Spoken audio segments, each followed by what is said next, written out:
Hello and welcome to episode 3 of the Loaded Sport podcast, where today we're going to be reviewing the weekend's action of sport, and there's plenty to be going out. We've got UFC 281 and a new middleweight champion of the world was crowned this past weekend. We've also got the Brazilian Grand Prix, the penultimate race of the 2022 Formula 1 season, and the chaos that is ensuing within Red Bull at the moment. Week 10 of the NFL is being reviewed, and we've got the final game of the Premier League season before the World Cup gets underway this weekend. Joining me to go through all of the action is Dawson and Kemp. Good afternoon, lads. Man with the mic, how are we? Very good, thank you. Yourself? Marvellous. Dawson? Yeah, I'm all right, mate. You don't sound 100%, mate. How are you feeling? You all right? A bit bunged up? Little bit under the weather. It was a busy weekend. These New York and Vegas cards for the UFC usually do take it out of me. Yeah. So it's going to take me a few days to get back to 100%. But I am talking on Loaded Sports with Adam Marsden and Ben Dawson, so I'm on top of the world. Happy days. How are you doing, Adam? You all right? How was your weekend? It was very good, thank you. Very action-packed towards the end of it. On the Saturday, I played a charity football game, managed 90 minutes, and got man of the match, so I'll take that. And yes, on Sunday, it all finished with, Monday morning, waking up to find out the news, and I think it's where we've got to start, really, with the final game of the Premier League season out of the way, with Manchester United and the situation, the saga that's going on with Cristiano Ronaldo. Skin, I'm going to come to you first on this, because I remember last week we spoke about Ronaldo and the situation surrounding him. You were very much alongside him, supporting him. Do you feel that now, this lack of professionalism that may have been shown from him has changed your mind at all? How can it not? It's, I think the main thing that's bothered me, the content isn't great, of course, but one of the things that I mentioned to you lads in the group chat and to a couple of other people as well is that the absolute shitbag timing of it. You know, we've spoke quite a lot this season about how he'd said eventually he'll tell this side of the story and all that kind of stuff, and that kind of went quiet. That was within the first month of the season, if I remember rightly. It can't be a coincidence that he's waited until the final weekend of the Premier League season has finished before they break up for a month for the World Cup, and he's decided to drop it. I mean, tell me if I'm wrong, lads, but surely that's a tactical move and that's been done on purpose. I'm not going to tell you you're wrong. I think I said last week, I thought that he spat his dummy out, toys out the pram, whatever saying you want to use, and it's just, it's gone overdrive. Get him gone. He might be Cristiano Ronaldo. He might have at one point in time been the best footballer in the world. I don't mean anything now. You know, what have you done for me lately? Lately for Manchester United, he's done very little, and he's expected a lot. And how can you have that, especially if you're Erik ten Hag and you want him to put your stamp on the club? So again, I made my feelings clear on one of the previous podcasts. I'm not going back on that, and I'm actually doubling down on that now, Adam. I don't know what your thoughts were on it. I thought that Ten Hag was well within his rights to drop Ronaldo. I think he didn't suit the style of football. With all due respect to him, and he is one of the greatest to ever play football, there's no doubt about that. But to go into Manchester United and play that style of football, the constant high press, I just don't think it suits Ronaldo at this point of his career. So I think that the best thing for him to do is move on to a new club. Has it been approached correctly by him and to an extent Ten Hag? I think they both could have handled it better. I think what Ronaldo's just done Monday morning is just another, like, the icing on top of the cake, isn't it? He's on his way out. In January, you can almost confirm that he will not be playing, or even in December when the World Cup finishes, he'll not be playing another game for Manchester United. I think, like Skin says, it's not the greatest of times heading into the World Cup, because now Ten Hag's got an entire month to sit and consider what his next step is in the preparation of preparing Manchester United. This side is in a rebuild. They're trying to re-identify themselves since Ferguson retired so many years ago, that they're finally getting to that point that they could maybe start challenging for top four and start to build further on.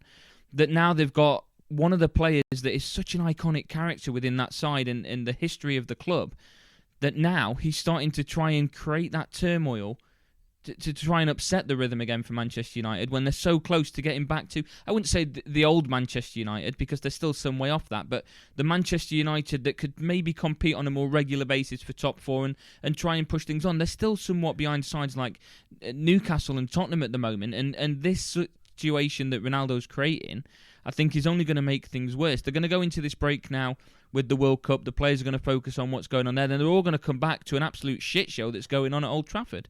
for me, and I don't know if you'll agree, I listened to Graham Souness talking about this, defending Ronaldo and saying, you've got to treat him as one of the best players and you've got to respect him. I couldn't honestly disagree more. The amount of times that Alex Ferguson said the name on the back of the shirt is never bigger than the name on the front of it. You saw it with David Beckham. You saw it with Cantona. You saw it so many times. And that number 7 shirt doesn't help, I don't think, with that. But you saw it so many times with these players. And you're seeing it again with Cristiano Ronaldo now. And Cristiano Ronaldo, for me, has thought, okay, are they going to win with me or they don't win at all, in his opinion? In his opinion, if they're not winning and progressing and winning things with Cristiano Ronaldo, and Cristiano Ronaldo's not the main man and everybody's bowing down to him, and licking his arse like Ollie did, he's not interested.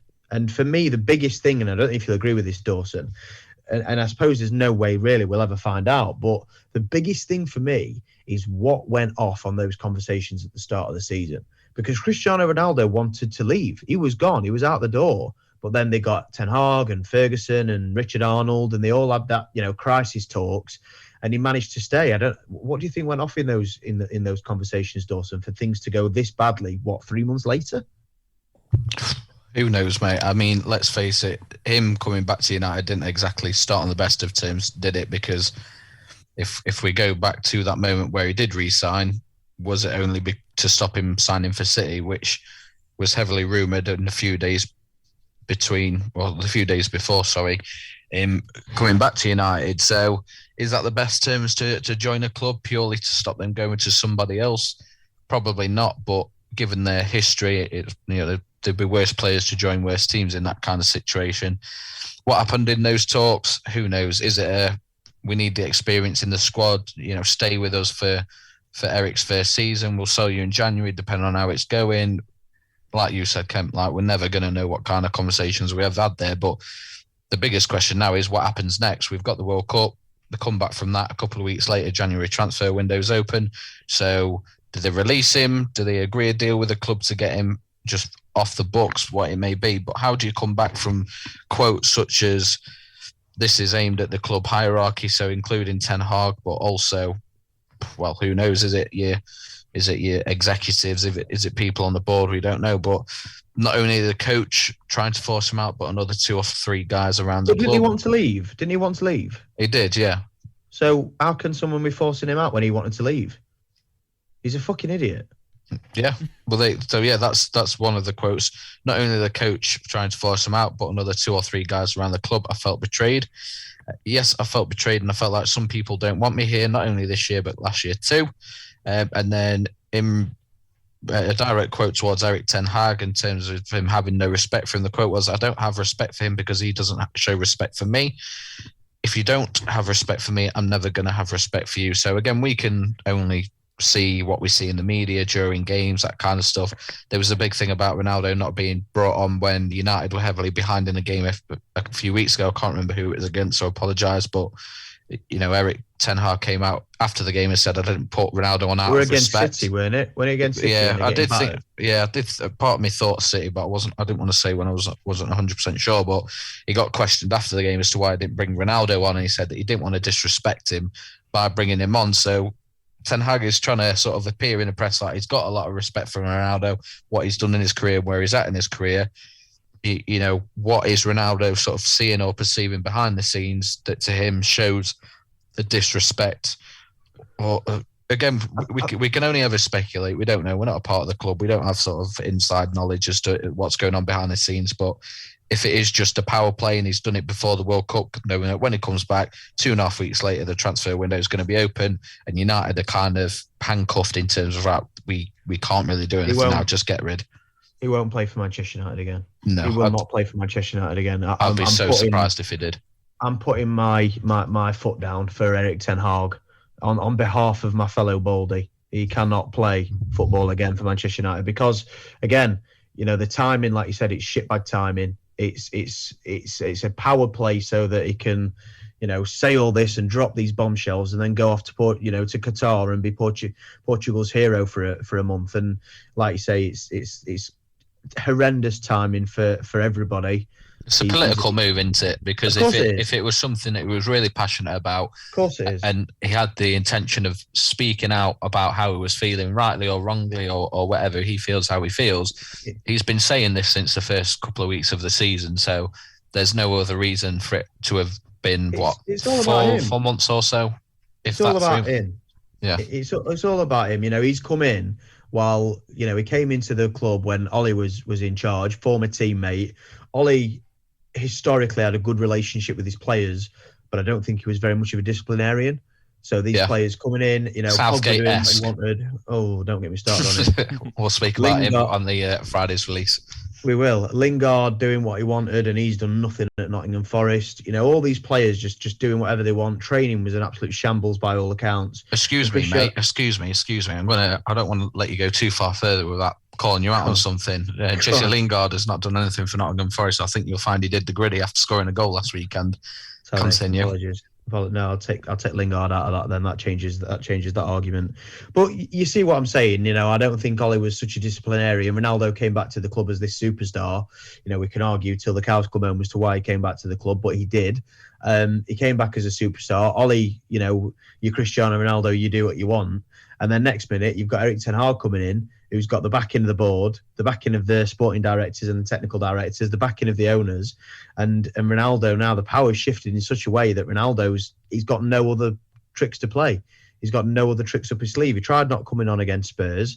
He walked off the amount of times he's walked off early and left the ground in this season so far. And I think Ten Hag, he's played it pretty much perfectly.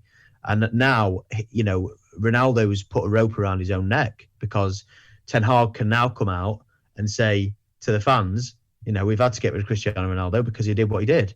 I didn't want to get rid of him, when secretly Ten Hag probably can't wait to get rid of Ronaldo. What a headache he is, and £500,000 a week.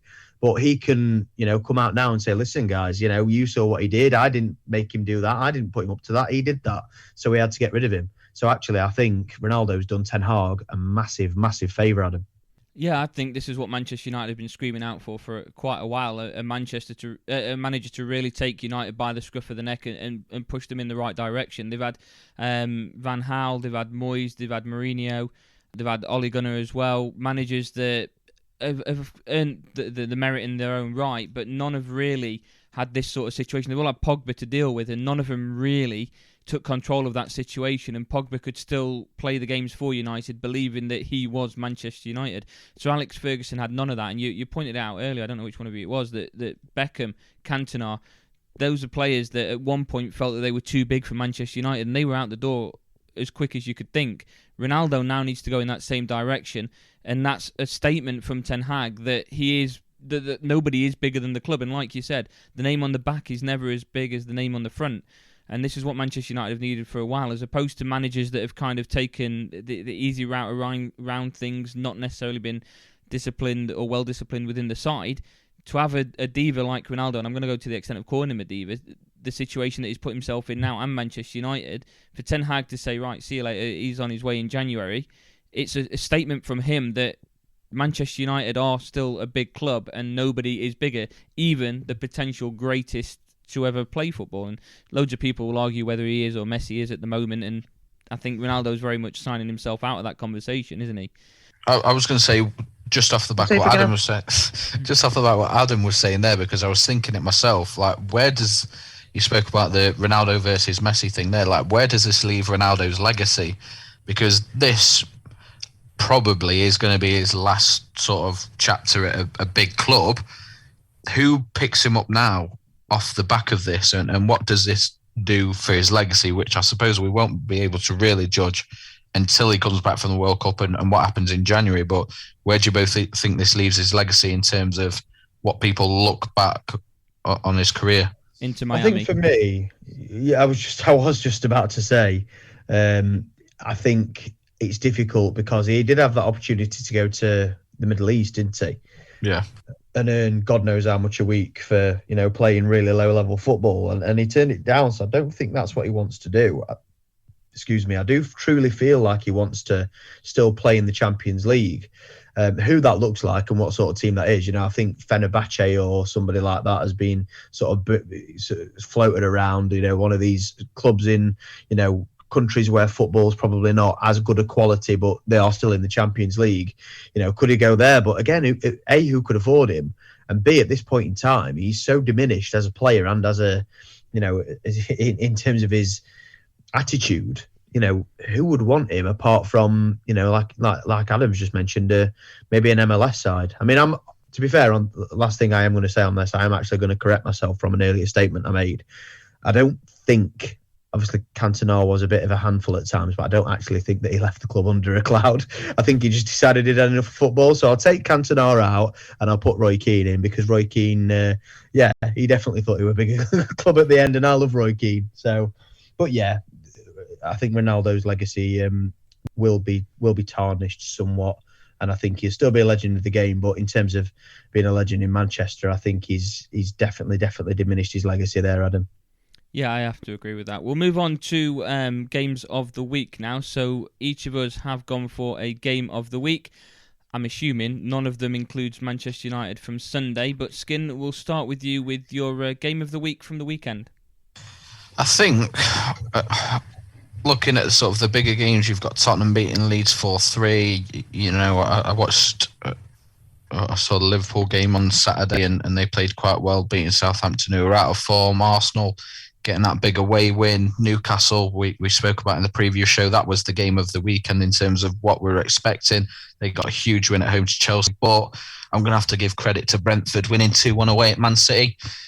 Ivan Toney stealing the headlines, left out of the England squad last week, which again we'll discuss at length in our World Cup preview show. But you go to the Etihad and you bag 2 goals and you beat a team that should, by all accounts, be winning that game. I think it would be unfair to not give them credit. They were around 16-1 to beat City at the weekend. So yeah, I'm going to say game of the week in terms of the reasons behind it and who won. Brentford beating Man City 2-1 at the Etihad. What about yourself? Yeah, I'll come on to my game of the week in just a second. Just want to mention what you said about Ivan Toney then. I know we'll speak more about it in the World Cup preview show, but there's no bigger statement to make when a lot of people thought you were going to the World Cup than to score 2 goals past Manchester City and take all 3 points for your side, is there? No. What more can you do? Well, what more of a positive response can you have to something like that? Unless he scored a hat-trick. Do you think, looking back on it, there is any kind of regret that maybe he should have been going? Yeah, of course there'll be regret. He mentioned in an interview that the reason that Tammy Abraham had been left out was because he had hit a poor patch of form in the sort of couple of months before the squad was picked.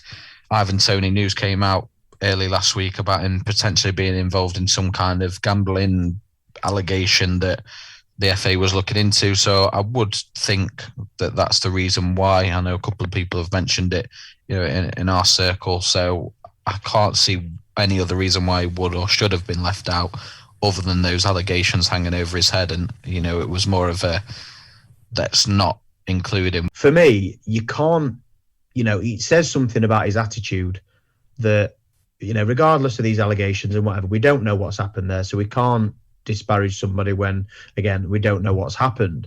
But at the same time, to not get started for your country when you've had such a good start to your Premier League career and then go away to City and score 2 goals against Pep Guardiola's Manchester City at their ground, it's what else can you do? What else can you say? He's not living in, he's not got self-pity. He's not hanging his head disappointed. He's gone out there. He's absolutely smashed it, and fair play to the lad. And again, we'll talk about a little bit more about the lack of selection on the World Cup preview show. But a little spoiler alert from my opinion on Ivan Toney. I don't think the gambling thing made any difference. I just don't think Southgate's capable.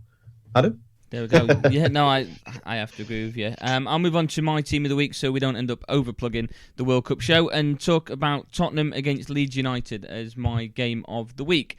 The fact that Leeds United were winning by 3-2 with 10 minutes left to go, finished the game with 10 men and 2 goals from Bentancur. I'm going to mispronounce the name, I'm pretty sure. Within the space of 2 minutes, taking all 3 points for Tottenham, who seem to be a very hit and miss side most of the time anyway, to go on and take 3 points against Leeds United, who gave pretty much as good as they got, and they were forced down to 10 men in the very end with 7 goals, solidifying themselves in the top 4. Manchester United do have 2 games in hand still, but Tottenham in 4th place, 3 points clear of United at the moment, fighting for the Champions League. I'm going to give it to Tottenham as the game of the week, their 4-3 win over Leeds. I don't know if you've got anything extra to add on that. I mean, some statements made by a couple of players in there as well. Kemp?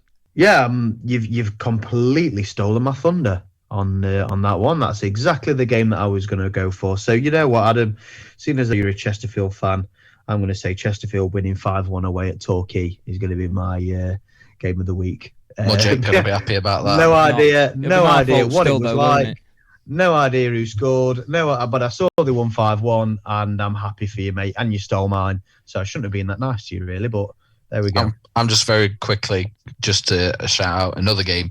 We spoke about our locks of the week and wildcards of the week last week, and for upset of the weekend, I gave Middlesbrough a shout out away at Norwich, and they won 2-1. So I apologise for mine. They probably had losing selections with everybody else's picks. That's the problem. And yeah, that's actually, Adam, I thought Dawson were going to jump down your neck earlier when you were talking about Manchester United managers, because you left out his boy Michael Carrick.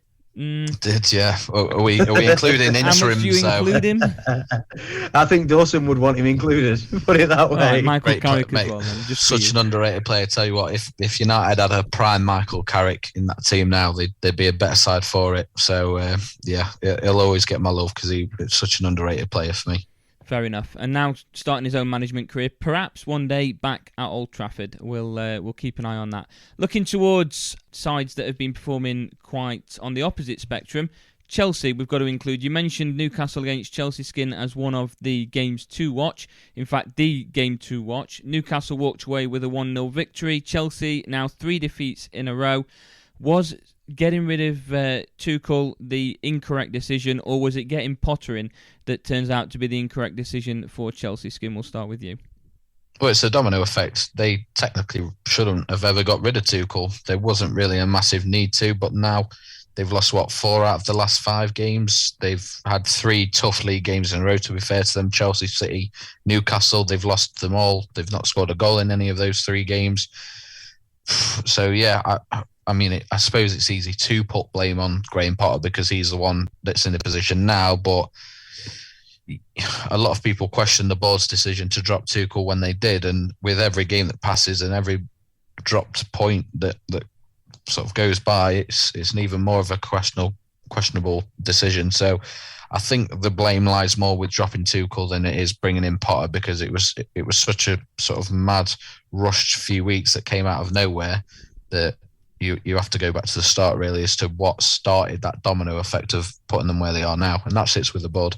I think you've got to say it's on the board, most definitely. The transfer window. And again, it's, how much of that was managed by Tuchel? How much of that was managed by Todd Bowley, playing Football Manager, and not being very good at it? They brought in Aubameyang, who did nothing for Arsenal towards the end and was a real cancer in that dressing room, to be honest. You've got players like Sterling, who, been great for Man City, but I think you put Adam up top for Man City and he scores 10, 15 goals a season, probably.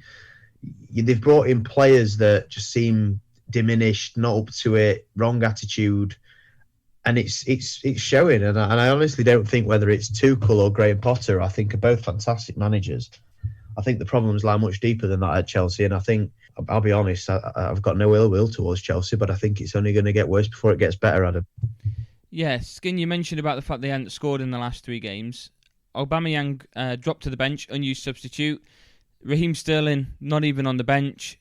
They are desperate to try and find them goals, but when you're dropping players like Aubameyang and Sterling, perhaps some of it warranted due to performances, you're not going to get many better players to turn that goal-scoring form around, are you?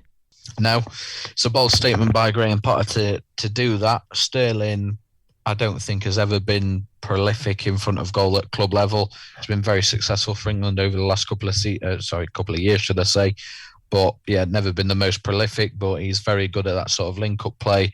Aubameyang is a fantastic out-and-out striker. Is he a bit past his best? Yes, but performing at Barcelona last season. So what do they do next? Do they go and spend big on January? Looking at Unkoku from Leipzig for pushing 100 million, a very, very good player, but someone that may need time to adjust to the English sort of style of play and Chelsea style of play. So, like, I can't remember who said it, sorry, but it might get a little bit worse before it starts to get better. But a transfer window with sort of Potter's choices of players, bit of money behind them, they might be able to turn it around going into sort of the last quarter of the season, ready for next year. But yeah, this season's looking a bit written off as it stands.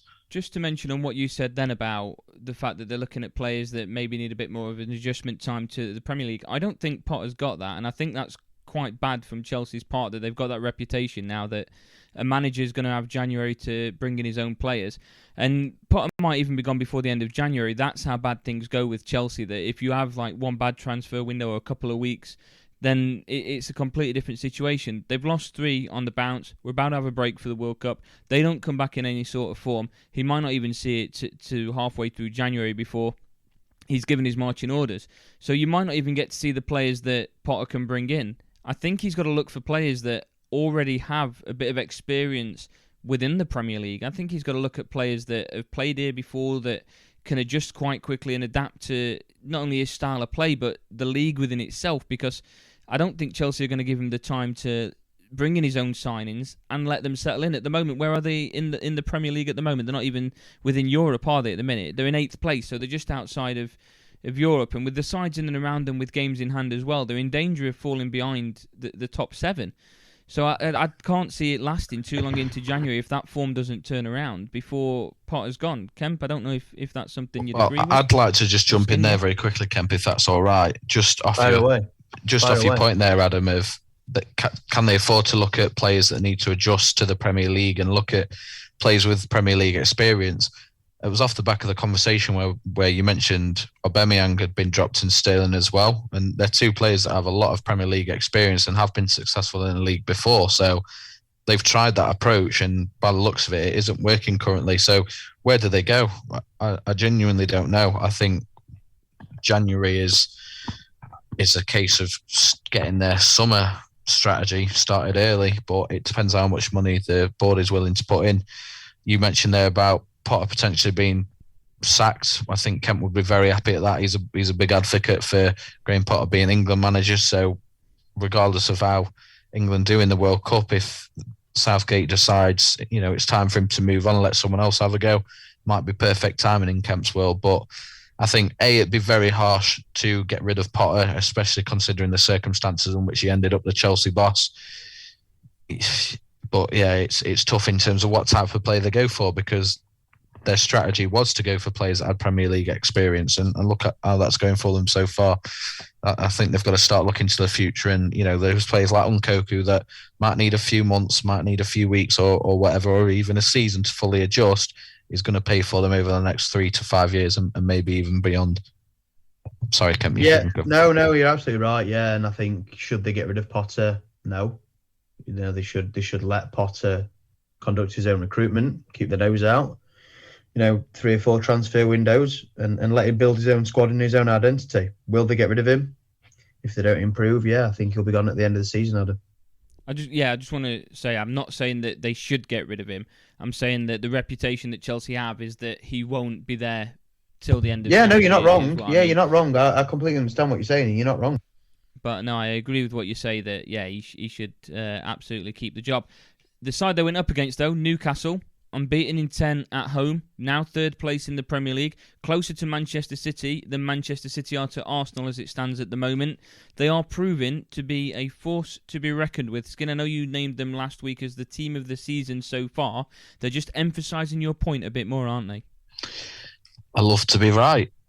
And yeah, what more can I say? They're now 2 points behind City. Granted, City have got a game in hand, but they're absolutely flying. They've conceded the joint least amount of goals in the league at 11, alongside Arsenal. 11 goals conceded in 15 games, averaging pretty much 2 per game as well, averaging 2 points per game. Absolutely flying in the form. I went through the form last week, and now they've beat Chelsea 1-0. So the break has probably come at the worst time for them, because they I imagine, would want to keep playing. They've got the first 5 games after the World Cup break: away to Leicester, winnable game; home to Leeds, winnable game; a massive game away at Arsenal, which could quite easily be a top of the table clash by the time that comes around in early 2023; home to Fulham, and away to Crystal Palace. So there's quite easily at least 12 points from that 15 there, which would be very interesting to see how the table looks once those 5 games have played. Arsenal have got a few tough games coming out of the World Cup stretch. So, yeah, I'm quite excited to see where they line the table as we sort of get towards the end of the January transfer window. Yeah, I think what you've just mentioned there with a couple of those games when they get back, I know you said that the break's coming at the wrong time, but the fact that they start with, I think you said, Leicester, and then maybe Fulham the game after that, I think you mentioned. Leicester, Leeds, Arsenal, Fulham, Palace. Leeds. So by the time they face Arsenal, they've had that chance to regroup against Leicester, against Leeds. Leeds are conceding for fun at the moment. Newcastle, with how strong they are defensively, I think will be a force to be reckoned with for Leeds in that game. If they can come back and gain that momentum and carry on from where they left off against sides, if they'd started the second half of the season against a side like Arsenal or Man City, then or Chelsea, you could probably say as well, I think you're looking at a different situation. But the fact that they've got Leicester and Leeds before they face Arsenal, yeah, it could be a top of the table clash, but they've got that opportunity to get that momentum back up and running again, because I don't think too many of their players, despite the fact that they are third in the Premier League, are called up for international appearances, are they? I think Pope is, Trippier, Almiron, I feel, has gone up as well. Wilson, they've got some players up, but Bruno, not too many. As well for Brazil. Yeah, they've got a few players that are going to the World Cup. The majority of their side has still got that nice little break to go through, and before they restart training again, just before the game on I believe Boxing Day. So yeah, they could very much, when they come back, have that opportunity to gain the form before they go up against Arsenal, and they could have a very strong case for deciding who wins the Premier League, which I still stand by my comment from last week. Kemp, I'm going to assume you're sticking by Manchester City and saying that Arsenal, even with a 5-point lead at the moment, are top of the Premier League, and 11 of the last 13 teams to be top of the Premier League at Christmas has gone on to win the Premier League, including Leicester City. Yeah, and it's definitely a possibility. What I will say, and I remind you of, is weren't Arsenal dead cert to finish in the Champions League last season? And then what happened? What happened? They didn't. They bottled it. And for me, Manchester City they've struggled and they've not looked unbelievable so far this season. It's going down the stretch, mate. It's going down the stretch. You know, they're not a million miles away from Arsenal. Arsenal have been fantastic so far this season. Don't get me wrong, they really, really have. But if they don't strengthen in January, especially in their midfield, 1 or 2 injuries is going to derail them. And the season's 38 games. It's not 13, 14 games, which is what we've played so far. So again, Arsenal doing really well, taking nothing away from them. But I think Newcastle, and again, they're doing brilliantly well. I think they'll both fall away, and that's not me disparaging them. I think they've both had fantastic starts to the season, but you just need that squad depth that when the European competitions really kick into gear, late stages of the domestic cups kick into gear. I've not changed my opinion. Will City win it by as many points as I thought? 10, 15, maybe not. But I think they'll win it, and I still think they'll win it at counter, to be quite honest with you. And I'm still quite happy to put a wager on it, Adam. Yes, I'm still backing Arsenal. I think what you said about the fact that they bottled it, yes, fair enough, they did. They're in a very good position to finish within Champions League, but isn't that really what the difference of a transfer window can make? You look at the players that Arsenal have brought in, Saliba, Jesus, Zinchenko, they've only gone from strength to strength, and the fact that they're not only fighting for the Champions League at this point, but they're top of the Premier League. They've beaten some very strong sides within the Premier League. They're 5 points clear of Manchester City at the moment. If they beat Man City, I can't see... I'm already saying that I feel that Arsenal are going to win the Premier League, but if they beat Man City with that game in hand, I think that it's pretty much all done and dusted, and I think Arsenal are the Premier League champions. Obviously, the job will still need to be done, but I can't see a situation in which they don't finish at the top of the Premier League should they beat Manchester City in the new year when they face them. Skin? I don't know. Shoulda, woulda, coulda. If you're that confident, then you should be giving me better odds. What odds have I given you? Well, I think the odds were in your favour, but if you're that confident, I feel like you should give me 2-1. I don't know if you agree, Dawson. it's not about agreeing or disagreeing. I'm more baffled at the amount of confidence that Adam's got in Arsenal, because you're right, Kemp, they weren't in a too dissimilar position last season and they bottled it until they've proved that they can do it. You're right to doubt that they can't do it because they haven't done it before. So, yeah, the title still sits with City for me. I know they lost at the weekend, but it's one game out of 38. I'm sure Pep will sort them out. Erling's now got time to recover from a couple of little minor injuries he's had over the last couple of weeks.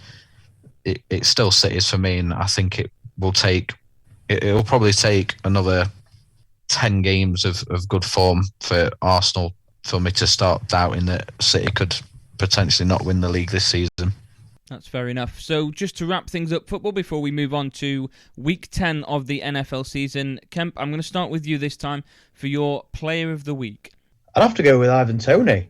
I think not just because of his performance on the pitch, but again, I think that psychological side of things. You know, you've worked so hard for the opportunity to be involved in the World Cup and play for your country, and he's done everything that I think he possibly can, and he's been unceremoniously left out and dumped. And to take that and spin it on its head and use it as a positive and go away and, you know, do what he did, player of the week for me, no question, Adam. Skin? Well, I was going to say Ivan Toney, but you've kind of left me in a predicament now where I feel I should go for someone different just for the sake of it. Adam, I will like to take a guess at yours being Martin Odegaard for Arsenal, because yes, his 2 goals. Yeah, there we go. I can only assume it's A, because you're absolutely adamant Arsenal are going to win the league, but also because those 2 goals in Arsenal's win won you the last man standing that I'm currently running. So, yeah, those are the exact 2 reasons as well.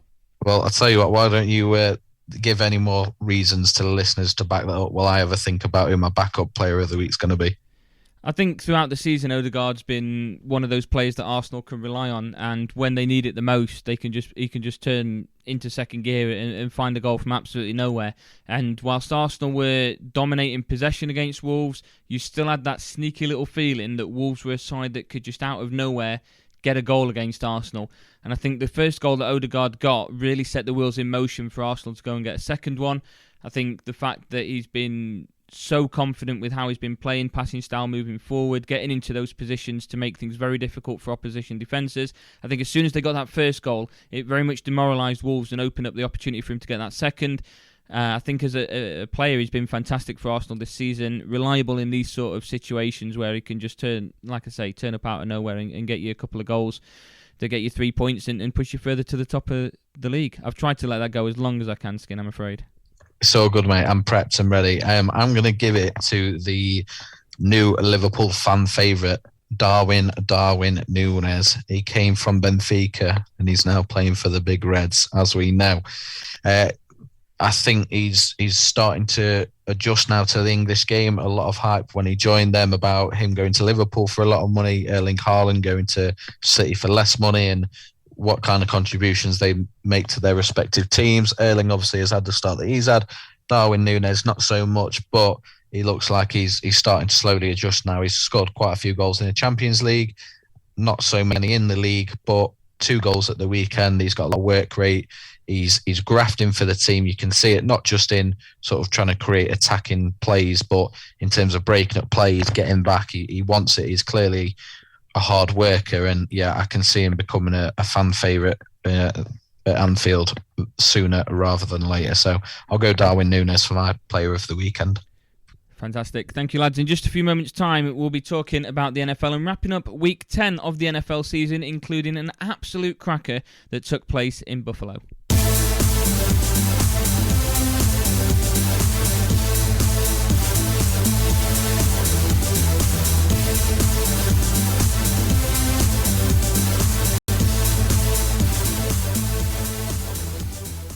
Welcome back to episode 3 of Loaded Sport. We're now going to look at reviewing week 10 of the NFL action, starting with an incredible game, potentially game of the season, that took place in Buffalo, where the Bills fell to a 30-33 defeat against the Minnesota Vikings. You may recall last week in the preview show, I mentioned that with or without Allen, the Vikings go on and win this, and they did so in incredible fashion, taking it to overtime before getting the field goal that would end it all. And then the Bills, on their return Josh Allen threw a pick into the end zone to finish the game off. It was a fantastic game all the way through. The Vikings looked pretty much down and out, turned things up. Allen went off with a bit of an injury. I think he lost a little bit of confidence in that. Came on with about a minute and 20 left heading into in the fourth quarter. Got it all the way up the field to get the final field goal. But it just goes on to say, I think it's since week 4, Skin, that you mentioned, the Bills have not scored a touchdown in the second half, and that continues. And that could be the difference maker between the Bills getting guaranteed home games in the playoffs or having to make travels. They've fallen to 3rd in the AFC East as a result of losing against the now 8-1 Minnesota Vikings. They've been putting up incredible performances to show why they are a force to be reckoned with, a side that could maybe upset a couple in the playoffs as well and push towards, dare I say it, the championship game, if not the Super Bowl. Is that maybe a bit too much of a bold prediction, Kemp? No, how can you say it is? You know, they've surprised everybody this season. I don't think there's anybody that expected them to do what they're doing. And you made your sort of comment, and I thought it was a bit of a bold prediction last week that the result would go the same way with or without Allen. And it did. And hats off to you there. I think with my LSU boys leading the charge, I think they can definitely go all the way, but need to keep focused, need to make sure that they're not, don't take anything for granted. They're in a really strong position. They've just beat a really, really good team who I think a lot of people predicted to potentially win the Super Bowl this year. And they passed that test. They didn't pass it with flying colours, but the W is what matters at the end of the day, Adam.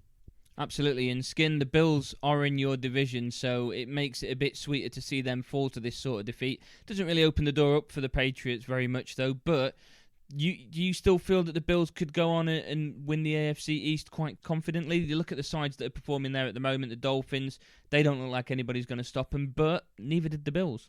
Yeah, very true. I mean, they're only, in terms of records, they're only 1 game behind Dolphins in first and 2 behind Jets, but they have lost to both of those teams as well, which gives them the advantage. They're essentially 2 and 3 games behind. So as it stands, it's looking like a potential wildcard spot for Buffalo, which then leads to potential road games and stuff in the playoffs. So a lot of people, including myself, back in the Bills pre-season for at least to be the team representing the AFC in the Super Bowl. They're making it look like it's going to be a hard run. You mentioned there about second half touchdowns. It was since week 6, just to make sure we're giving our listeners the factual information. Josh Allen is now 0-4 in his career in games that go to overtime. So, struggling getting over that line. Again, something like comes up to the playoffs or comes up in the playoffs. Is that going to play on his mind that he's yet to win a game in his career in overtime, especially with the circumstances of how they went out to the Chiefs last year? So, yeah, look, we're talking a lot about the Bills now they lost, but there's got to be some conversation, some time given to the Vikings. Despite going into that game 7-1, not a lot of people gave them much hope of winning that game, and they did. A phenomenal game from Justin Jefferson, who is turned into, well, I was going to say a top 3 wide receiver in the league right now. Is he the best wide receiver in the league? I think a lot of people would say that he is.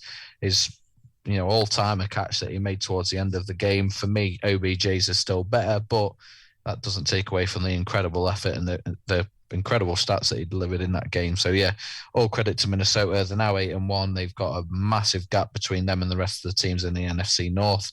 So, yeah, Eagles lose a game. They're going to be battling for that number 1 seed and that bye week in wildcard weekend. So, yeah, full credit to them, really. Definitely. I think I can diagnose the Buffalo Bills as problems as well. I think they just need to come to me and ask what the problem is. Why is that? What would you say? I don't know if you know, but they lost their offensive coordinator at the end of last season. I'm aware of that, yeah. And they're also their assistant GM left at the end of last season as well. That's correct. And now look at them. That's all I'm saying, Adam. I was just about to ask you your opinion on their rushing game as well. I've noticed that you've got Nyheim Hines in your fantasy lineup, not for the options that I wouldn't read too much into that. Because you've got lack of options. But once again, Josh Allen is leading in rushing yards in the Buffalo Bills. They've made a trade on deadline to get Nyheim Hines in. They're trying to get him up to speed on this playbook. That's now 2 weeks they've had to get him ready for it. He didn't have a rushing attempt. Josh Allen again carrying the side in terms of rushing yards, nearly double what Devin Singletary got. that's very much where their rushing game is, isn't it? Within Josh Allen. It seems strange. It seems very strange to make those type of moves and then not use him, if that makes sense. It seems quite weird. And Josh Allen, he's got wheels, he can run. There's no question, and nobody's asking. And that's not even, like I say, that's not even a question. But to add those weapons at running back and then not utilize those weapons, whether it be just to, confuse the defense or give Josh Allen a bit of a break when it comes to running the football, it seems weird, and it doesn't seem like they can get them integrated into the system and get them up and running probably as quickly as they'd like to, Adam. Absolutely. We'll go over to you now, Skin, for your game of the week. It's tough. There's a lot of games. There's a lot of games. There's a few games that I could give it to. Do you look at Packers getting a big overtime win against Cowboys? Do you look at Dolphins putting up nearly 40 points against the Browns and starting to look like a dominant team in the AFC? Do you give it to Lions getting a great fourth quarter win against the Bears and winning 31-30? I've called that being a high scoring game and a great game for the neutral, and that's what it turned out to be. But I'm gonna avoid the higher scoring games and I'm gonna go for it for a different reason and give the love to Bucks versus Seahawks. Bucks winning 21-16 and it being a historical game because it was the first to be held in Germany, in Munich, at Allianz Arena, home of Bayern Munich. So atmosphere was absolutely incredible. I know, Adam, you were looking at going there with you being a Seahawks fan, but just the demand for tickets was unreasonable and unrealistic to expect to get a ticket at a good price. I think it was 3 million people had shown interest or requested a ticket for the game on Sunday, which gives you a bit of an idea as to the sort of hunger for it in Germany and surrounding countries. So yeah, the crowd were phenomenal. I think they were treated to a great fourth quarter where it looked like the Seahawks could come back. Up until that point, Bucks had dominated the game. It was 14-3 going into the fourth, but 20 points in that fourth quarter gave them a great end, and I think they really appreciated it. They were fully engaged with the game, singing Country Roads, Take Me Home by John Denver in that sort of fourth quarter. Game closing drive by the Bucks was a highlight of the season for me. It was absolutely brilliant, and the game day boys, Eyes and Kurt Warner and the rest of the lads absolutely loved it as well. So yeah, I'm going to give that some love and say that's my game of the week, and it'll be really interesting now to see where the NFL tries to expand to next with these international series. Do they go a bit further east? I think the more these international games get acclaim and get the interest that they're getting, like I just said there, the figures from the game in Germany, the game at Wembley that I was at just a couple of weeks ago is the highest ever attendance for a game in London at 86,000. The appetite and the hunger is continuing to grow despite the fact that we're getting more and more exposure to it. It doesn't seem to be dying down. So yeah, I'm really interested to see where they go next with these international series games. Kemp, what about you, mate? What's your game of the week? Going to have to shout out to our good mate Sam, currently still enjoying life in Orlando, Florida. Feels like he's moved there. He's been gone so long at this point. I can't remember how long he's there, and I can't remember when he's coming back. So I'm starting to think he's got a nice little sort of arcade job like Jake Peralta and Holt when they go undercover or they go into witness protection. Greg and Larry. Greg and Larry. I feel like that's the kind of lifestyle that he's leading at the minute, and he's never coming back, which is a shame. But as long as he's happy. That's for Sam. It's not a shame, is it? Well, no, but for me being selfish, it's a shame if he's gone to Orlando and I might never see him again. Well, he might just have to get us a job at the Fun Zone, eh? Yeah, might just have to get us a job at the Fun Zone. Wow. I'm going to go Green Bay Packers against the Dallas Cowboys. Obviously, a nice result for the New York Giants, which is great. But yeah, I think the Packers, the defense showed a lot of grit and resilience. Dak didn't look 100%, but he was out for a few weeks. Is he still getting back to grips with playing football? I don't know. You can make excuses for the Cowboys all day, but the Green Bay Packers really showed a lot of heart and a lot of desire. Aaron Rodgers, 3 touchdowns, no interceptions, had a really steady game, and it seems to me as though just when people are counting Aaron Rodgers out, he comes out of the woodwork and proves people wrong, Adam. Yeah, I've got to agree with you on that, and it could be a bit of a turnaround for Green Bay. They've been struggling on offense, but they absolutely ran the ball down Dallas's throat, didn't they? And Aaron Jones and AJ Dillon just carried a lot of what the offense did. And then when Rodgers was called upon to make some of those passing plays, on the point every single time and proved why for the last 2 years he's been voted as MVP. I'd pretty much confirm that he won't get it this year, but it could be a turnaround for the Green Bay Packers. They're not going to catch the Vikings. I think that's already out of the window, but there's nothing stopping them from still making their way into perhaps a wild card spot and get themselves into the playoffs. And I think for Green Bay, based upon how their season started, that's still going to be a win for them. And then it leads you to the question of what do they do next season with Aaron Rodgers? Do they let him move on to something new? Do they keep him, or do they maybe move on to Jordan Love? What is the situation in Green Bay? If he keeps on putting performances like that, and like we said, a fourth quarter comeback at halftime, they were level. Dallas carried through the third, Green Bay carried through the fourth, and then at overtime got that field goal to be the deciding factor. Aaron Rodgers has proven that he can still do it, even without his star wide receiver of Davante Adams. So the question is going to be now, can he carry that even further into the next couple of games and try and make a playoff run for it? What do you think, Skin? Well, I was just about to say there with you saying about Rodgers getting the job done without Davante Adams. Big shout out to Christian Watson having a career day in his rookie season. 4 receptions, 107 yards, 3 of those being touchdowns. So a bit of chemistry, a bit of bonding, and a bit of connection between Rodgers and Watson. Fantastic game from him. The stats continue to show that when Aaron Jones gets over 100 yards, Packers win, 138 yards and a touchdown, and they won a game. I think the stats where Jones has 100 yards plus rushing are overwhelmingly positive, and the stats when Aaron Jones has less than 100 yards are overwhelmingly negative in terms of how many games Packers win when that's the case. So yeah, give Jones 100 plus yards, more than likely Packers are going to win, and they stuck to that game plan at the weekend. But yeah, Christian Watson, 4 receptions, 3 touchdowns, over 100 yards. Massive credit to him and what he delivered on Sunday. So we're going to move on now to players of the week. We'll start first of all with you, Kemp. Who have you gone for this week? Do you really need to ask? Go Tigers. Jefferson, unbelievable. I mean, what a catch. I agree with Dawson that it's not quite as good as the other LSU boy, OBJ's, against Dallas Cowboys. But, I mean, yeah, what an unbelievable catch, what an unbelievable performance. And, he's such a versatile player. I've seen that in some sections of Twitter, which is very unreliable. Some people even saying, can he have a couple to when it's all said and done? Very, very early to be saying things like that, but it's such a, he's such a promising player, and he's still so young. He's got to be my player of the week, and no matter who my LSU boys play for, I'm always backing that team secretly. I'll be as bad as Dib next, but always backing that team secretly because they've got a few Tigers on there, Adam. But yeah, no question for me. Yeah, Jefferson player of the week. I think that's a very fair shout. I can't really argue against it, especially considering the catch that he made as well. And he just seems to be Mr. Reliable, doesn't he? Kirk Cousins just always looks for him and always seems to find him. And him and the experience of Adam Thielen as well is really making the Vikings a statement team this year to go on and cause some damage to other sides. Skin, we'll come across to you for your player of the week.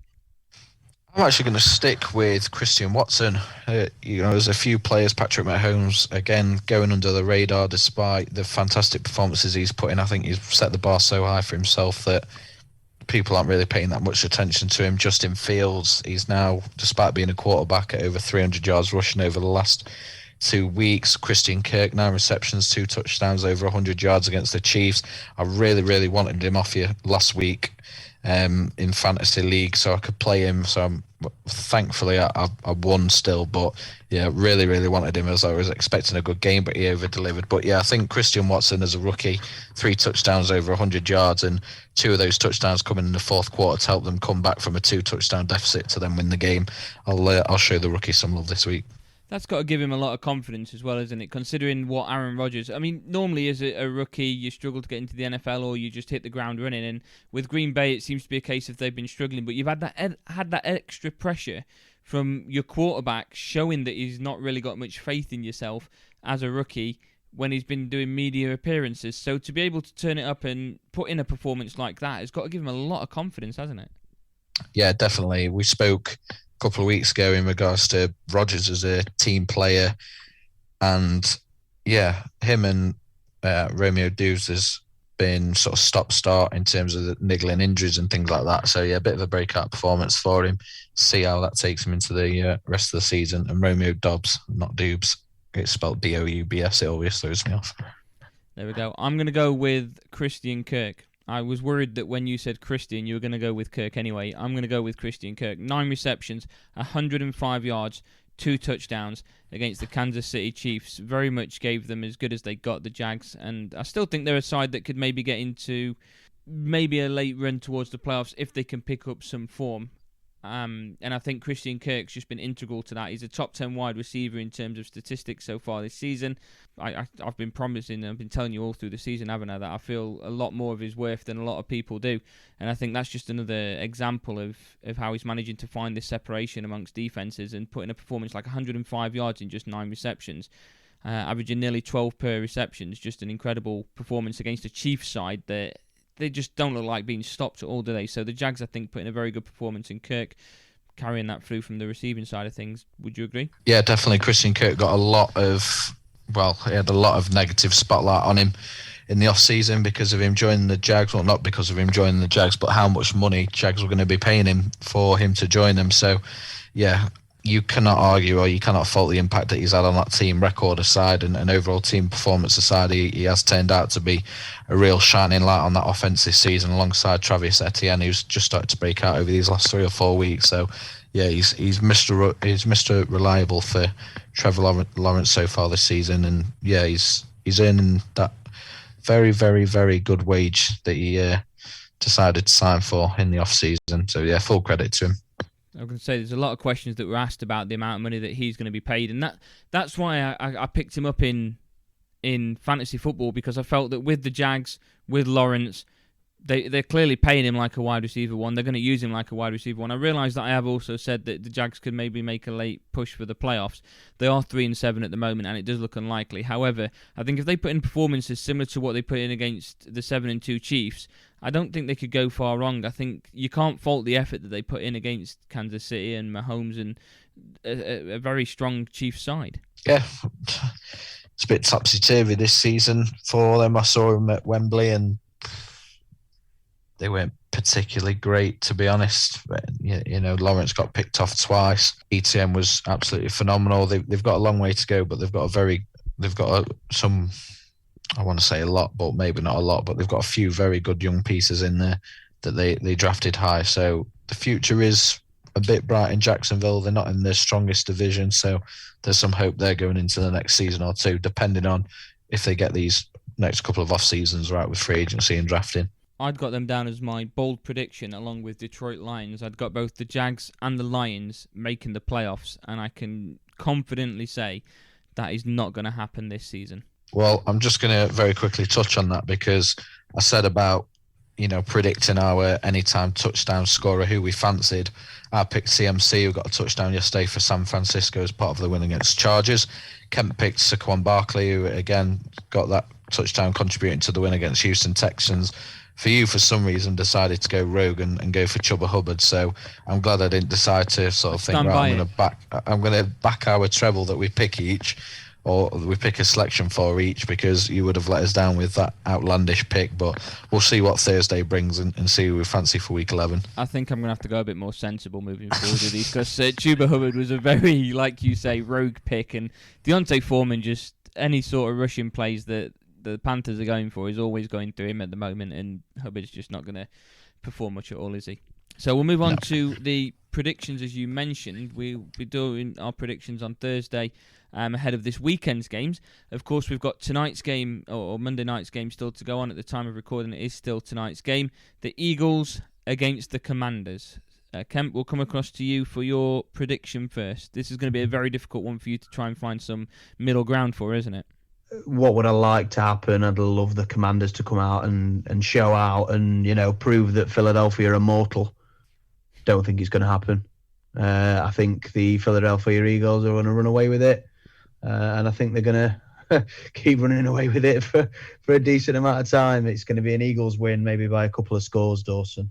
I'm going to go Eagles just because they're 8-0, but I'm going to give Washington a little bit of love and say that they're absolute buggers. The games they're winning are close. The games they're losing are close. They are staying in games.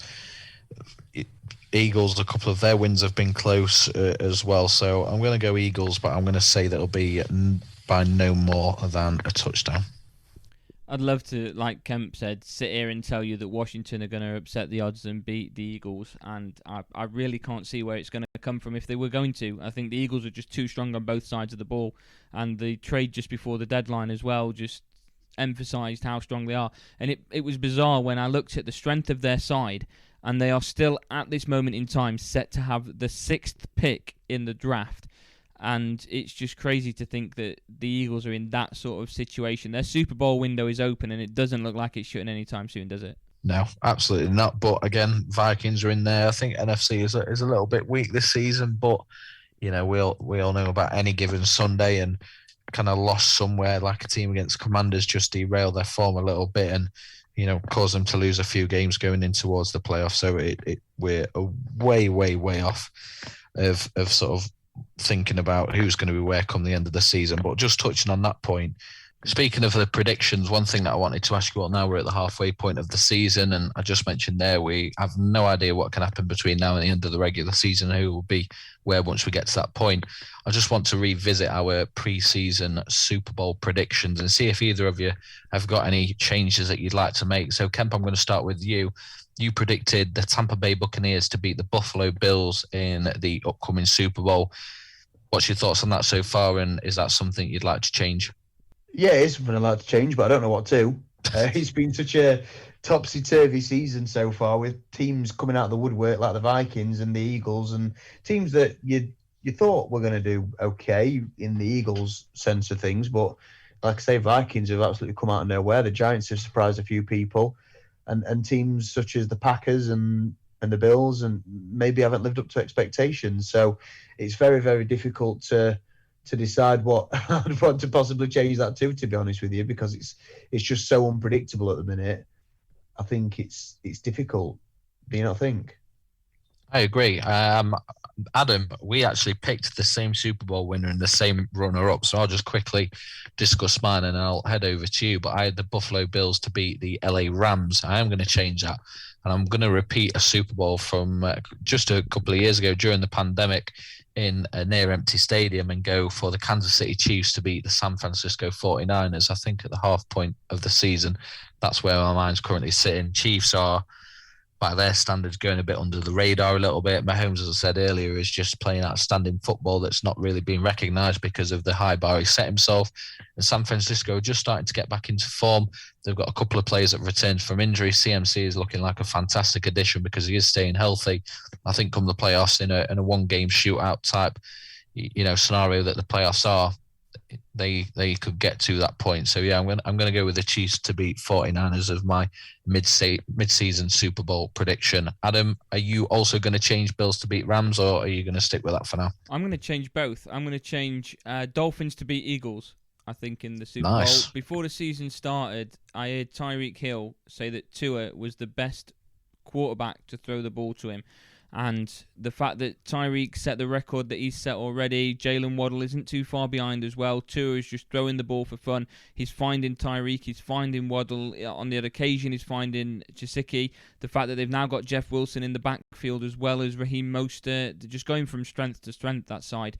And I think that when it comes up against a side like the Bills, providing that side can stay healthy, I can't see where the Dolphins get tripped up all the way through. The Eagles are going to be a very strong side. They've proven that already, and I think when it comes to the playoffs and any given Sunday, they're going to have a bit more, not necessarily experience in terms of the playoffs, and they're going to come up against more experienced sides, but I think the quality that the Eagles have got is more than anybody in the NFC at the moment. Like Kemp's already said, the NFC this season isn't the strongest at all. You look at some of the sides that are leading their divisions, like the Seahawks, we're playing good, but I don't think we're anywhere near the Eagles' standard. The Bucks, they're on a just gone over a 0.5 record, I believe, at the moment.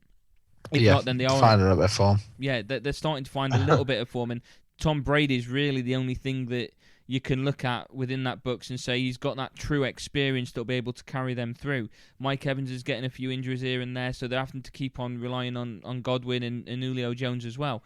I think you look at some of the other sides. I heard Kemp cough. I'm assuming he wants me to say something about the Giants. They're not going to the Super Bowl. No, not at all. Not at all. I actually sort of coughed when you mentioned the Buccaneers, because you mentioned they just sort of tipped the scales over onto the 0.5 win-loss ratio. I think the 4-4 or 5-5 at this point. 5-5 now they are, 2-1 in the division. But I think they're still going to get there. I think they're still going to do it, and I think they're still going to get to the Super Bowl. I don't think it's going to be against the Bills. I think it's probably going to be against the Kansas City Chiefs, and I do think we're going to get Brady versus Mahomes one more time. I can see Brady pulling it out of the bag. I feel like the Buccaneers have won some really tough games recently, and I'm going to change one of my predictions, but not both of them, Dawson. That's fair. Brady is probably the only player to have Mahomes' number throughout his career so far. He's they beat are him. 2-2. They are 2-2 in games. I wouldn't. But what about the big games though? AFC Championship, Brady beat him at Arrowhead. Super Bowl, first one for the Bucs, beat the Chiefs. So yeah, but you mentioned he's got his number. But if they're 2-2 in games, I think it's ambitious to say that. I know you're a big Brady fan. I do get that the sort of situation. I'd say the status of the games that Brady's won. Yeah, no, I agree. It's like goal difference in it. Do you know what I mean? It's like you can't disagree with that. That's absolutely right. But they are 2-2, and Brady's got a lot more experience, but Mahomes is a lot more athletic. So I think everybody who's a fan of the NFL would definitely be salivating at a Chiefs-Bucs Super Bowl. Adam, everyone seems to have stepped away from the Bengals. Everyone seems to have just completely negated the fact that the Bengals are still within the AFC, and they could be in the playoffs. And Joe Burrow and the wide receiver core that he's got, the fact that Boyd, Chase, and Higgins are all over, I believe now 500 yards. They're the only team in the NFL that have got all three of their wide receivers over 500 receiving yards each, I believe it is. I know it was 400 a couple of weeks ago.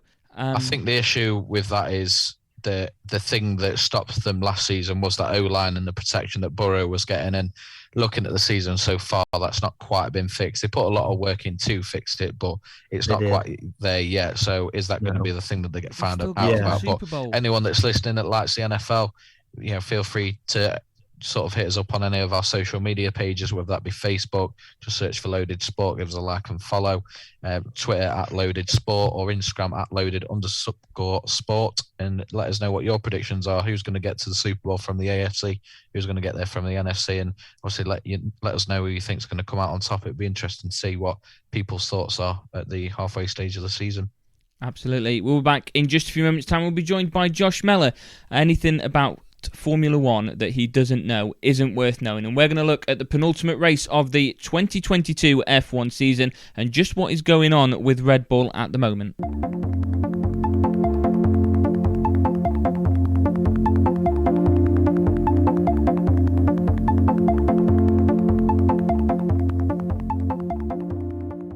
Welcome back to episode 3 of Loaded Sport, where we're now going to talk about the penultimate race of the 2022 Formula One season that took place in Brazil this past weekend. It was the first win of the season for Mercedes, and Max Verstappen fell almost outside of the points. There's plenty of talking points, and to join us to go through this is a bloke who I know very well, has been to multiple Silverstone Grand Prix and has actually been on the track there and had a former Formula One drive a go-kart that he built on Silverstone. Hello and good afternoon to Josh. Welcome to Loaded Sport, Josh.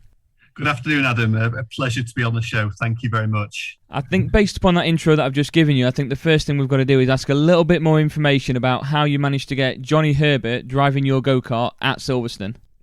I know, wow, you make me sound like a huge celebrity, but it was during the Grand Prix weekend in 2018, the British Grand Prix.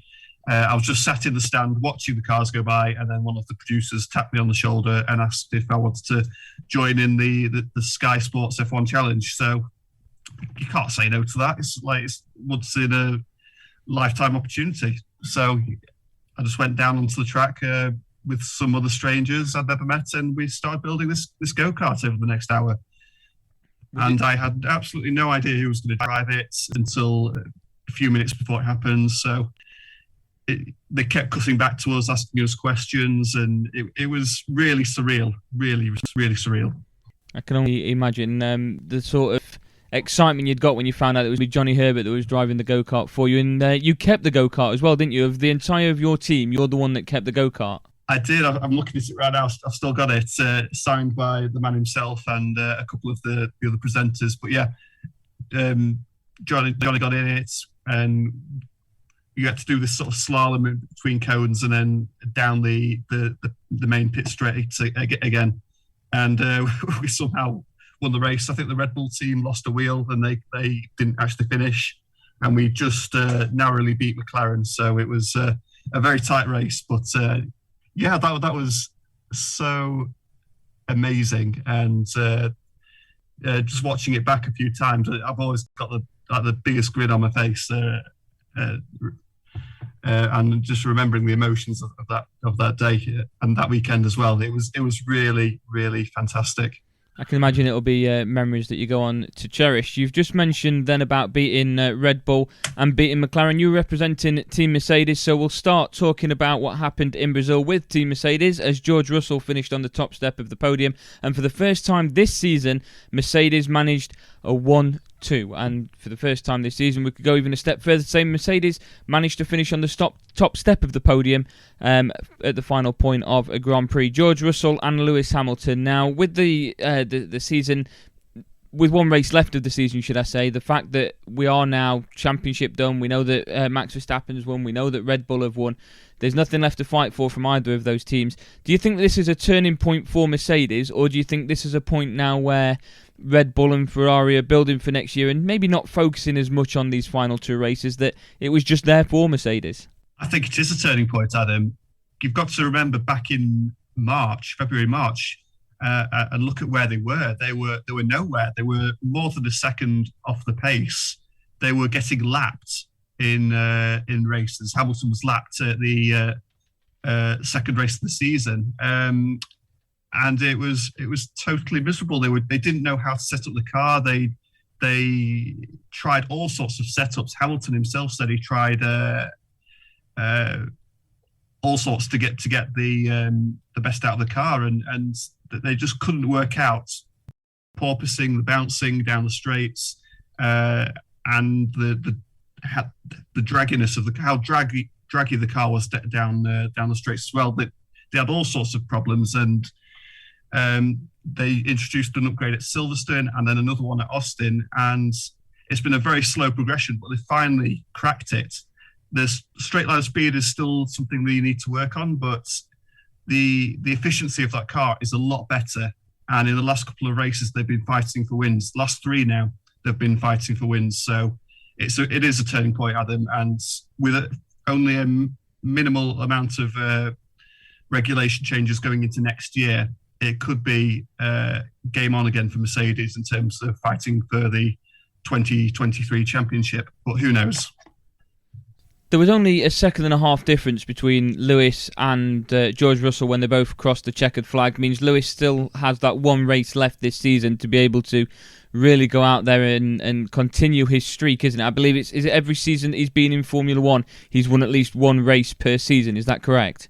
Yeah, that's right. So it's probably not a stat that means a great deal to him. He'd like to keep it going, obviously, but I don't think he'll be too concerned if he doesn't manage to do it.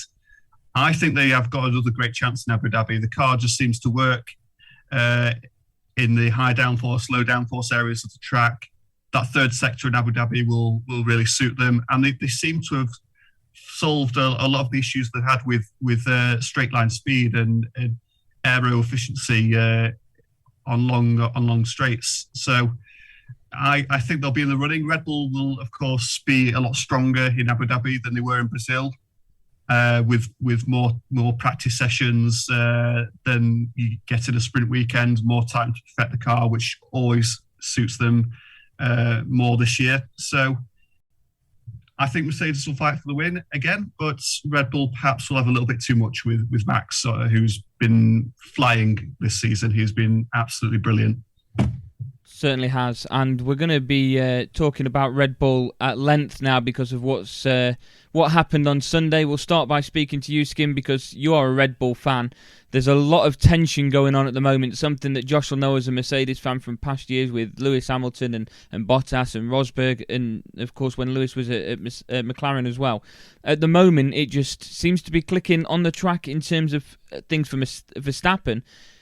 But a lot of that Perez is now saying is down to him. There was a lot of discussion about the fact that Verstappen didn't let Perez past him just before the race finished. He says that he's made it clear before that he's not willing to do that. It's just one story for one story for another, isn't it, at the moment? As a Red Bull fan, that can't fill you with confidence, can it? No, and Josh, tell me if I'm wrong in saying this, but it seems to have come a little bit out of nowhere.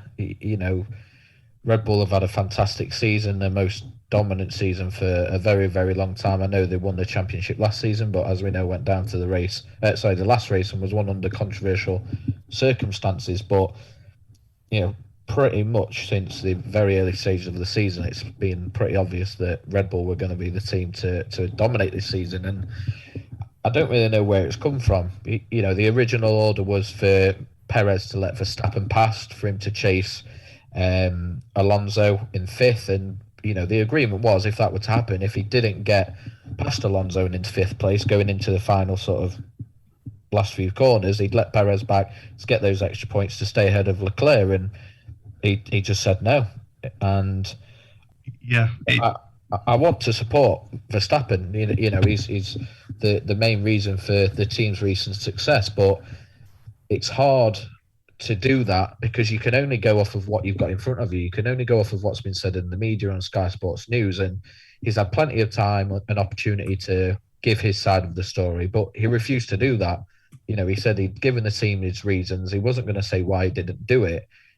So it's not like we're reacting to this live and we're going, oh, he's an absolute idiot, what is he doing? Like, he's had the chance to come out and give his side, and he's chosen not to do that. So it's hard to really justify his actions or understand them when he's not saying why he did it. But yeah, I think it's a bit of a shame, really. You think about the work Perez has done. I'd argue that race in Abu Dhabi last season was probably the best teammate performance of all time in terms of how it benefited the other driver. So yeah, it's really hard to say what I think about it because we don't know the full story. But what we do know really puts Max in a bit of a poor light, really, as a teammate. So we'll see what happens next weekend. He's come out after the race, after the debrief that they had, and said he's got full intention of helping Perez get the points that he needs to, make sure he finishes second. But yeah, it's a really strange one that seems to, like I said, just come out of nowhere. It doesn't seem to have been something that's at the end of something that's clearly bubbling up and coming. There's not really been any build up to it. Yeah, I fully agree. It has sort of come out of nowhere. Max has been phenomenal all year, and he's been a real class act at times as well. So I don't understand it fully. There's rumours circulating that it could be going back to the Monaco Grand Prix where Perez span and stopped or prevented Max from going faster in Q3. There's rumours circulating that perhaps that was done on purpose, but I can't really say that. I don't know if that's 100% true or not. But yeah, it's perhaps not one of Max's finest moments in what has been a flawless season for him. Surely, it's a shame. I was going to say, surely you could say that's kind of been a bit picky, though. I mean, I get it. You're clearly the number one driver. You're clearly, for me, at the moment, Max Verstappen's the best driver on a Formula One grid this season, and he's proven that time and time again. So he's got a lot of support from Perez, and I think that now the championship's won, if he's got the opportunity to maybe give Perez, albeit 2 points, those extra points to maybe solidify second place and finish the season with a Red Bull 1-2, then I don't understand why he wouldn't go ahead and give it. Because now it puts, like you said, Skin, it puts Verstappen in a poor light heading into the off-season preparation for next season. But also now it gives Perez that sort of fire that he needs to maybe do the exact same back. I mean, would you say that Verstappen wouldn't be in as a strong of a position to win the championship this year had he not got such support from Perez? Or do you think that maybe last year it would have been a different story and Verstappen wouldn't have got to the final race of the season still in contention for the championship if it wasn't for the support that he's had from Perez? He might still have got to the final race, but I think the more accurate question is, would he have won that race? Again, we know all about the safety car and all that kind of stuff like that, but, you know, that incident took away the spotlight from the performance that Perez put in, which was holding Hamilton up and allowing Max to, you know, close the gap, which was then aided by the safety car and everything that happened. Yeah, it's tough. Does that now lead to more incidents? What happens on Sunday in Abu Dhabi? Is there something there that, again, Max has insisted he's going to do everything he can, so time will tell on that, but Perez was quoted in the heat of the moment as saying that he's shown who he really is. Is there going to be a backlash from this? Is there going to be a bit of a gap between them and a bit of break up in that communication and team spirit that they've had? They've been absolutely phenomenal this season, and it's a shame that something like this is coming right at the end and completely take the shine off of what they've achieved over this full season. But we can only sit and wait and see what happens next now. Josh, you of course watch this on a more than regular basis, not just for the races and the qualifying, but nearly every programme that's shown on Sky Sports F1, I'm pretty sure you've got somewhere on your recording planner. Is there any build-up that may have given an intention or an idea to people that this was eventually going to happen? We've seen in previous years drivers maybe have a similar sort of reaction to them sort of instructions being given. You remember Mark Webber's infamous not bad for a number 2 driver, when of course he finished first in a race ahead of Sebastian Vettel, who was known to Red Bull as the number 1 driver in their team at the time. Do you think maybe this is something that has been building for a while? Has there been any hints given throughout the season that maybe this is going to happen? I know Skin said that he felt that this has just been completely out of the blue and probably one of the less ideal times for it to happen. Well, I'm just trying to think, Adam, that there's not really been a lot to suggest there's been any rift between the two of them. This is the first time really that it's sort of bubbled over a little bit and a lot and caused quite a commotion. Perez said in his post-race interviews, it shows what kind of person Max is, and that was really strong of him to say that. Your own teammate, and to cause such a divide in the team. Of course, they'll sort it out. They'll have the debriefs today, and they'll come up with a line for the media on Thursday. But when they get back on the racetrack, will that issue have been resolved? Will the feelings still be quite harsh between each other? So that's what you've got to look out for this next race and into next season. But I can't, apart from the incident in Monaco, which cost Max the pole and eventually the win, I can't really think of many times or any other times this season where they've really had a disagreement. I don't know if Ben can remember anything else, but I can't recall anything else. Well, they can't, which is why there's no real context to go off. You know, Adam, you at the start of this segment spoke about Hamilton and Rosberg, like that bubbled up. You know, back in the 90s, back in the 80s, these big rivalries that you remember, there were incidents, there was tension, there was something building to that big moment that is now sort of known as the iconic piece or the final piece or something that we watched in highlights. There's nothing to this. So is it an issue with Max to Perez? Is it an issue with Max to the team? Is it an issue with Max to something outside of Red Bull? We really don't know, because again, he refused to answer the questions that the press presented to him, or he could have said to, you know, the fans. He declined that opportunity to do so. So there's, like I said, there's no context, there's no real nothing to go off of other than just what is in front of you.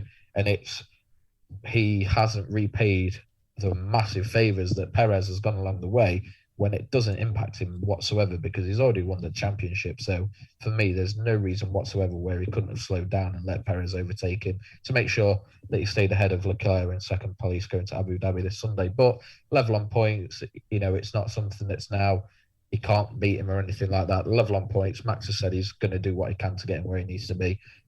we just have to wait and see if that pays off come Sunday. Do you think Max's response of is going to do what he can to help him get to where he needs to be? Do you think that's as a reaction to the debrief? Because he seemed pretty intent on making sure that he was regarded highly as the number one driver at Red Bull. He wasn't even willing to let Perez jump into sixth place. It's not like it was an extra podium or top step on the podium. It was literally to sixth place that was the difference. And he made it clear there that he will not be doing that. So something's got to have changed between the time that race has finished and the debrief. Whether it was a heat of the moment comment or not, I'm not quite sure.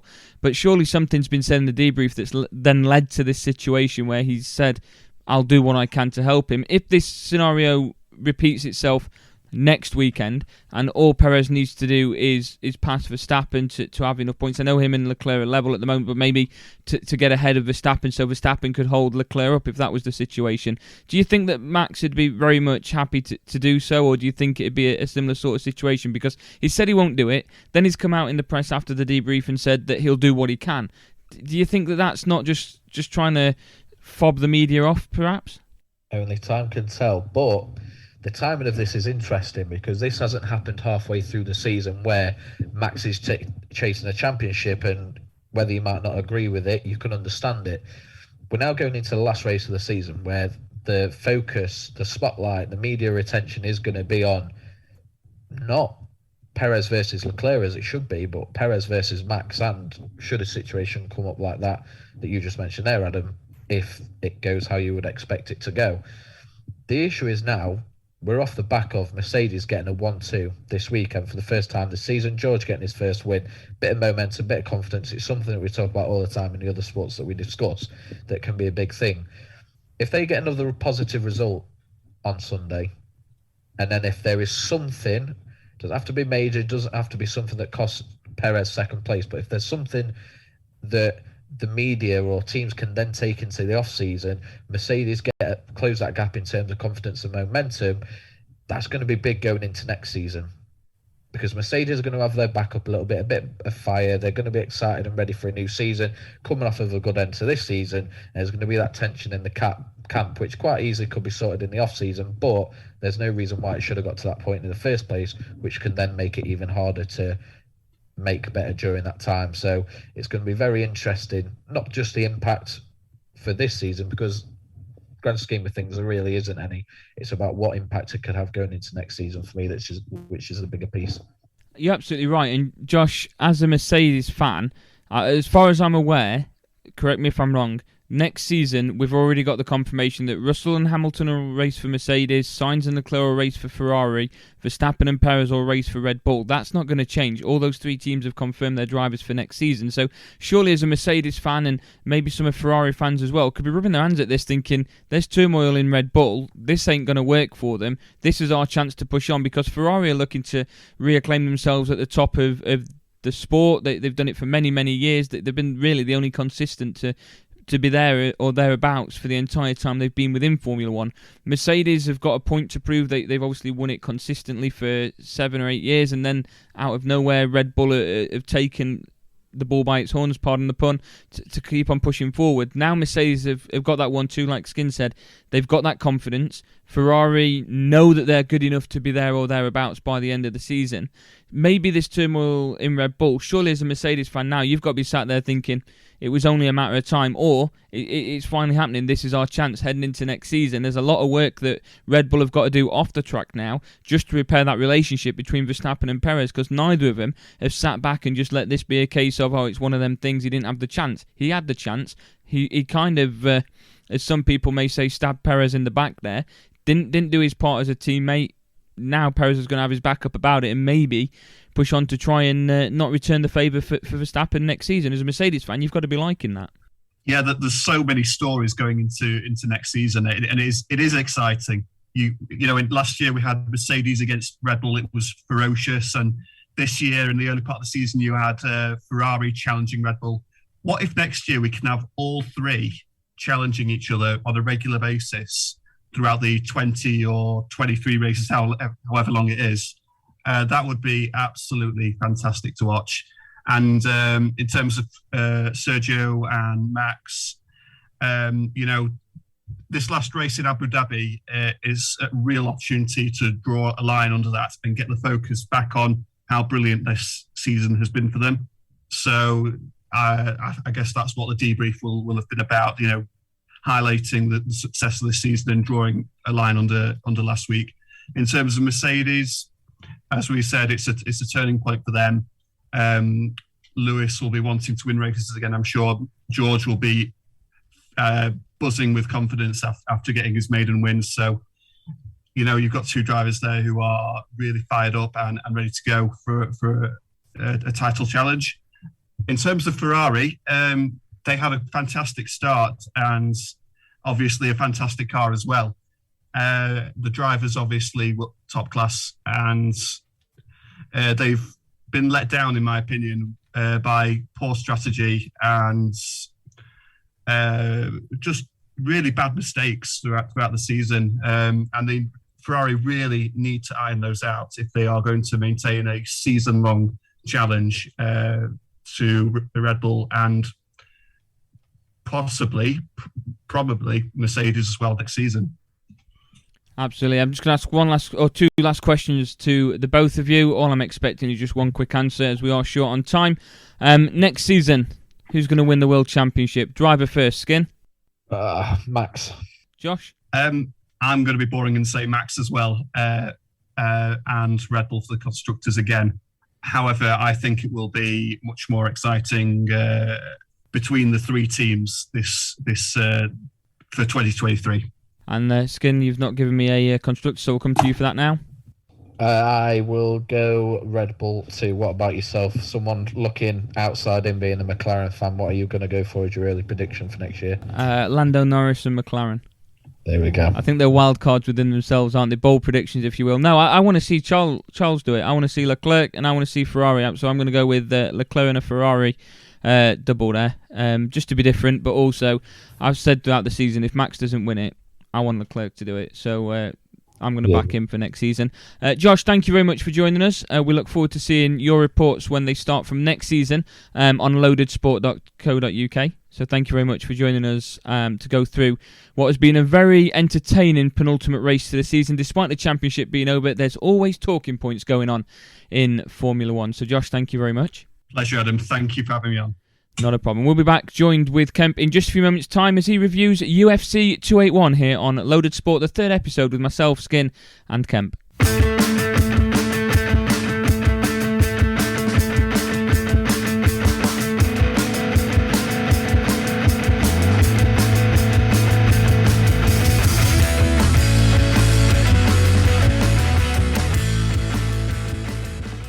Welcome back to the third episode of Loaded Sport, where we're now going to talk about UFC 281 at Madison Square Garden, where we crowned a new middleweight champion of the world. To take us through this, we'll cross over to you now, Kemp. We did. Thanks, Adam. MSG, the Mecca, the fight capital of the world in some people's eyes. This weekend did not disappoint. It's tough being a European fan of the UFC. And, in some cases, boxing, when there's a decent fight on in Vegas, not starting until 5 a.m, it's a pretty thankless task. But, this weekend, it really was worth it. Shout out to Benji and Klein, who came round at the weekend. Papa John's? No, actually. No? No. I just had some chicken from Domino's. I didn't really fancy pizza this weekend. Didn't really fancy it. So yeah, it was an unbelievable card. Top to bottom, it was pretty stacked. You got Meatball Molly McCann fighting on the prelims. The second fight on the prelims was one of the hottest rising European stars in MMA, and it was a fantastic fight card from start to finish. I'll sort of start with those preliminary cards. We had Andre Petrosky against Wellington Turman. A unanimous decision win for Petrosky, and looked pretty dominant in doing so. Erin Blanchfield against Molly McCann. Now, anybody who follows UFC or MMA or doesn't even follow it will know that there's been a real surge in the past few months of the introduction of Paddy the Baddy Pimblett and Molly the Meatball McCann, both from Liverpool. One's an Everton fan, one's a Liverpool fan, and they are really great personalities to have within the sport and to represent British MMA. I did predict before the fights that Blanchfield would probably just have too much for McCann. I believe she's a world jiu-jitsu champion. She's only 23 years of age, Erin Blanchfield, but her nickname is Cold-Blooded, and she really was that on Saturday night. Really dominating McCann pretty much straight away. She got her mounted in a crucifix and was pretty much smashing her up for the entire round, and submitted her with a really nasty looking Kimura.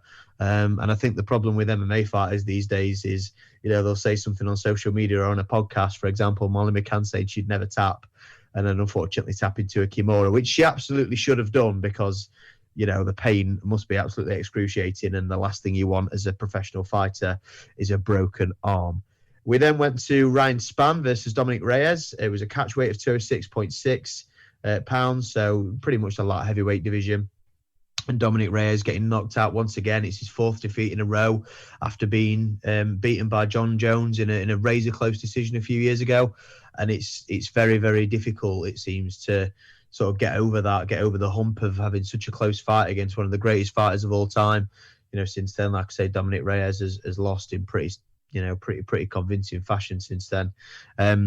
We then had the prelim main event, which was Renato Moicano against Brad Riddle. A really, really nasty looking submission, a rear naked choke, finished it off in the first round. There were many finishes on the card in the prelims and on the main card. I'm just about to cross to the main card now, and every single fight on the main card ended in a finish. The judges were very, very quiet during the main card, which is always like what we like to see. Dan Hooker started us off. He's had a really, really rough run the past few months and years. He got beat by Poirier, and then he got beat by Chandler, who are both fighting on the card as well. And he's had a few more defeats as well. I think one against Islam Makhachev as well, which is obviously is no shame in that. But he got a great win against Claudio Puelles, who literally sat on his back and laid on his back and wanted to pull guard all night, which was interesting. Dan Hooker didn't let him do it, and finished it with a pretty nasty looking body kick, and those stacked up pretty well. We also saw the finish, the end of a illustrious career, a hometown hero, Frankie the Answer Edgar, a legend of the sport, and will absolutely go into the UFC Hall of Fame. Was knocked out by a vicious knee from Chris Gutierrez, and you really could feel for Frankie Edgar after that fight. He looked devastated, but the fight only lasted 2 minutes, I think it was, and you saw that Frankie had not got it anymore. Frankie was one of the greats of the lightweight division. Obviously, this is at bantamweight, but Frankie's been a legend of the sport, and his movement didn't really seem there. He seemed a little bit off. He didn't seem his old self. And unfortunately, he paid the price for it. It's not an old man's game, unfortunately. We then went to the fight of the night, which was just ridiculous. And we all knew it was going to be ridiculous. It was one of those fights that, you look at it and think there is no way that this can be a bad fight. And it isn't. Chandler hurt Poirier at the start of the fight. Poirier was really pouring it on at the end of the first round. The second round, Chandler was all over Poirier. He took his back. I think he actually fish hooked him at one point, which is illegal, and tried to get a rear naked choke. And then in the third round, I think Michael Chandler just gassed himself out a little bit, and Dustin Poirier finished with a rear naked choke. But honestly, what a fight. Two warriors, and a really, really good example as to why the lightweight division very often is the most exciting division in the UFC. We then went to probably the most unsurprising result of the evening for me. We've got a new women's strawweight champion of the world, two-time women's strawweight champion of the world. Zhang Weili defeated Carla Esparza via rear naked choke, and me and the lads agreed it was so obvious to us that was going to happen. There wasn't really anything that Carla Esparza could have done to defend her title. Zhang Weili's a better athlete. She's younger, I believe. She's got better striking, better grappling, better wrestling. And it was just a matter of time, in my opinion, before the belt changed hands on that night. We then came to the main event. Adam, you mentioned there. We've got a new middleweight champion of the world. Alex Pereira beat Israel Adesanya, who was undefeated at middleweight up to this point, who, interestingly enough, has actually lost to Pereira twice before. This was the third fight, the first fight they had in MMA. And it was an unbelievable fight, but it pretty much went the way I thought it was going to go. I didn't think Izzy would be able to avoid Alex for the full 5 rounds, and bless him, he only had 3 minutes left in the fight, and he got caught. Pereira was backing him up against the cage. Izzy did really well all night to sort of get out of those positions and avoided it. But Pereira is a world-class striker. They both are former kickboxing world champions. But, Izzy just couldn't get away from the power. And I think it's such a bad matchup for Izzy in terms of his psychological state. He's lost against Pereira 3 times now. Does he believe that he could win? I don't know.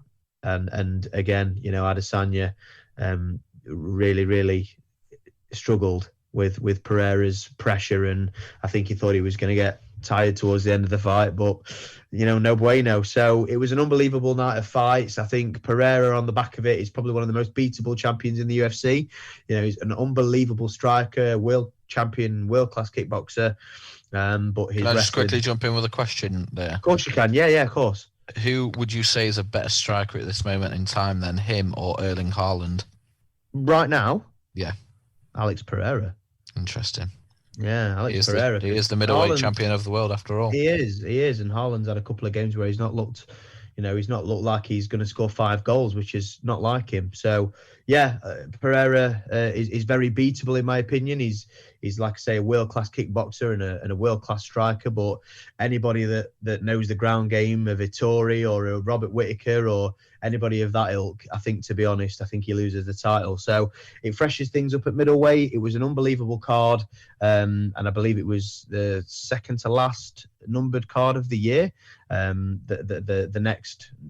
final numbered card of the year is Yuri Prohaska against Glover Teixeira for the light heavyweight title on December the 10th. So Loaded Sport will probably come back to you then, Adam.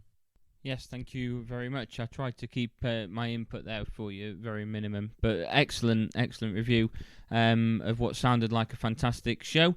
That is all we've got time for today. We will be back on Thursday with a preview of the weekend's action, and make sure you keep an eye out on Friday as well as we preview the World Cup. And let's be fair, we all know it's coming home. Skin, how can people get in touch and find out more about the shows that we are providing?